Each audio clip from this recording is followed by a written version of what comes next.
presenting Family Life in Middle Childhood.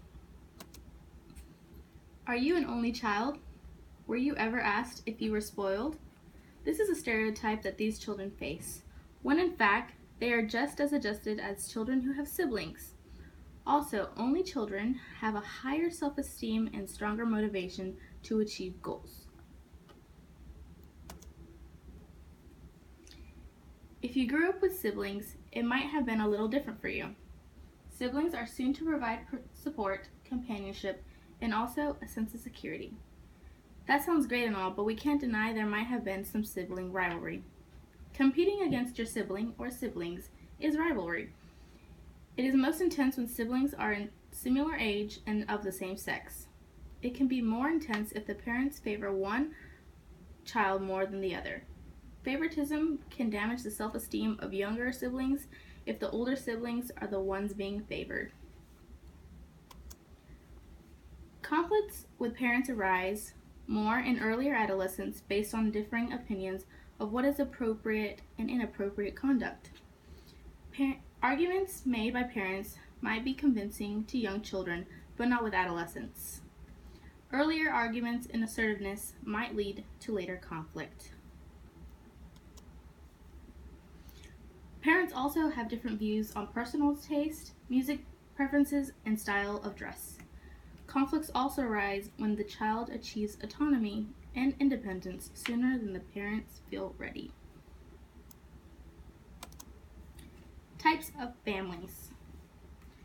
The first type of families we have is children of working parents. Working parents are loving, sensitive to needs, and provide appropriate substitutes to develop no different than children whose parents who don't work. Mothers who decide to work can find a high level of satisfaction. Research shows that parents who both work spend more or just the same amount of time with their parents when compared to children of one full-time parent. Children with divorced parents have the reaction of after divorce that could lead to psychological maladjustment from 6 to 2 years after the divorce. In middle childhood, they blame themselves, and by 10-year-olds, they feel a sense of pressure to choose sides. Economic standing also impacts the children's reaction. In some cases, where the outcomes are less severe is when divorce benefits and removes the hostility and anger that was in the home. A child in a blended family is when one or both parents remarry. 17% of all children in the U.S. are part of a blended family. School-age children surprisingly do well in adolescents who have more trouble. Those who don't adjust well find that routines are disrupted and making family connections is difficult. Creating a new environment with self-esteem and sense of togetherness can help the child adjust better. In America, there are 3/4 of all children who spend a portion of their lives with a single parent before they turn 18.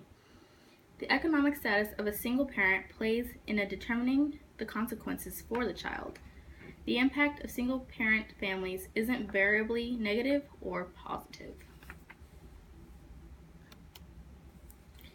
Children, a part of a multi-generational family, is when several of generations live together, such as the children, the parents, and the grandparents. Living in a home like this provides a rich experience for children. There is a potential conflict when adults all discipline differently and they don't coordinate the rules. There are at least 6 million children that live in gay or lesbian parents. Children in these homes are just as similar as children with heterosexual families. Sexual orientation is unrelated to their parents, their behavior is not more or less gender typed, and they seem equally and well adjusted.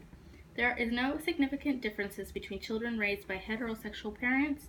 They provide the same gender rules, gender identity, cognitive development, sexual orientation, and social emotional development as all the other parents. And these children have reported to have better relationships with their parents than heterosexual parents. Any questions?